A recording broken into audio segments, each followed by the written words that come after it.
Tio, I'm going to be honest with you. I have not slept properly in 3 days. Not because I'm scared, because I am so ridiculously, dangerously confident about tomorrow that my brain won't switch off. And apparently, I am not alone.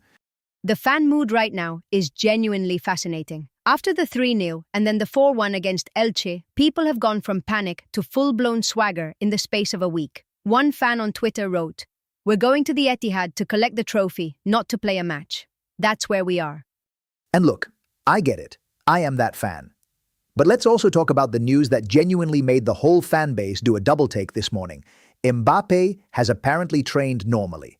Alvaro Carreras too. They could both travel to Manchester. Madre mia, the comment section everywhere just exploded. It's interesting because the reaction is genuinely split. You'd think everyone would be celebrating, but there's a real contingent of fans who are almost nervous. One comment I saw said, "Please don't rush Mbappé back and ruin what's working." And that tells you everything about how this squad's identity has shifted. That's the debate that's been simmering for 2 weeks now, and it has not gone away. We talked about it before the Elche game. This "do we actually play better without Mbappé" conversation. And after another dominant performance yesterday, people are asking it even louder. Venga, be honest, Maria, what do you think? Tactically, the team without Mbappé has more fluidity. Brahim drifts, Vinicius has the whole left channel, Valverde gets forward more freely. With Mbappé in the XE, you have to build the system around him to some degree. But here's the thing, you're walking into the Etihad for a Champions League knockout tie. If he's fit, you want your best player on the pitch. And this is where I land too, ultimately. One fan put it perfectly. He said, "The question isn't whether we're better without Mbappé. The question is whether Mbappé is better without rust. Because if he comes off the bench with 20 minutes to go and the game is tight, that's actually the perfect scenario. You can't plan for Mbappé as a super sub at the Etihad and call it a strategy, but it might just work." Arbeloa is going to have to make a genuinely difficult call here. And after everything, after all the noise about him being out of his depth, he's earned enough trust to make that call without the whole fan base melting down. Which, 3 weeks ago, I would not have said. Que barbaridad. Can you imagine us saying that in February? Arbeloa has earned trust. We would have been laughed off the internet. Anyway, let's talk about the elephant in the room, or rather, the elephant in the transfer rumor mill, because this Olise story is absolutely doing the rounds today. Right, so the report is calling it a savage rumor, their words, suggesting Real Madrid are pushing hard to sign Michael Olise, potentially with a mega offer around 160 million euros, and fans are losing their minds about it in every direction simultaneously. The reactions I'm seeing are hilarious. Half the fan base is saying, "Yes, bring him. We need a right winger who can actually cross the ball." The other half is saying, 160 million? Have you seen Arda Güler scoring from his own half? Why are we spending that? And honestly, both camps have a point. The Güler effect is real, and it's clouding people's judgment, in an understandable way. When someone scores a goal from the halfway line, you don't immediately think, "Yes, but we should still sign someone." But Güler is a different profile to Olise. They're not the same player, they don't fill the same role.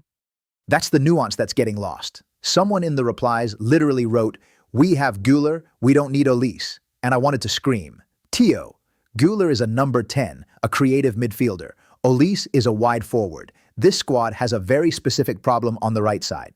Everyone can see it." And Olise would address it directly. Although I'd also say, and this is the more measured take, we're in mid-March, we're about to play the second leg of a Champions League tie, and we're talking about a 160 million transfer rumor. The timing is deliberate. Someone is leaking this to generate buzz or to unsettle someone, or both. I'd hold fire on the hysteria. Fair enough, but you know what? The Cantera angle is interesting too, because there was a column in Marca today talking about exactly that. In a time of crisis, look to the academy. And after Thiago Pitarch starting against Elche, after Gonzalo Garcia getting minutes, after Güler's trajectory, maybe the answer to the right-wing problem is already in the building. Maybe. But I think the honest answer is that the summer will be very busy, regardless of how this Champions League run ends. The injury crisis has exposed the squad depth issues brutally, and Florentino doesn't let those conversations go unanswered for long. Okay, let's get to the thing that is genuinely making me feel invincible heading into tomorrow. And it's not just the 3-0 lead, it's history. Because apparently, in the entire history of the European Cup, no team has ever overturned a 3-0 deficit against Real Madrid. Not once. Vamos. That stat is doing enormous numbers on social media right now, and I understand why. Fans are posting it everywhere with varying degrees of smugness. But I do think it's worth being a little careful. City at home, with Haaland, with Reinders, Bernardo Silva, Foden, Rodri back presumably. That is a dangerous team in a dangerous stadium. Oh, I know. And Haaland, let's be real, Haaland was rested for the first leg. He's been rested. He is going to come into the Etihad absolutely furious and absolutely fresh. And that man in front of goal at home is one of the most terrifying things in football. Courtois is going to have work to do. Which is why the tactical conversation about this game is genuinely interesting. Madrid don't need to attack. They can sit, absorb, and counter. And with Vinicius on the break and potentially Mbappé off the bench, the counter-attack threat is enormous. City have to come at Madrid. That actually suits Arbeloa's setup very well.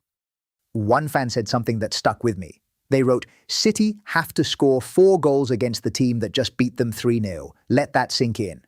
And when you frame it like that, it does seem almost impossible.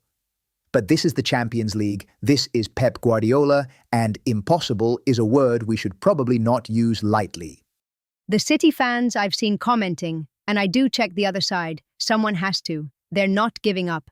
Some of them are pointing to historical comebacks in football, saying the game isn't over, that their crowd will make it electric from the first minute. They're not wrong to believe, they're just up against the wrong club. Hala Madrid. That's all I have to say to that.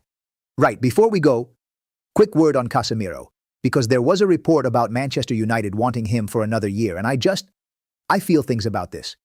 Casemiro was Real Madrid, and now he's their Pichichi in the Premier League. Que vida.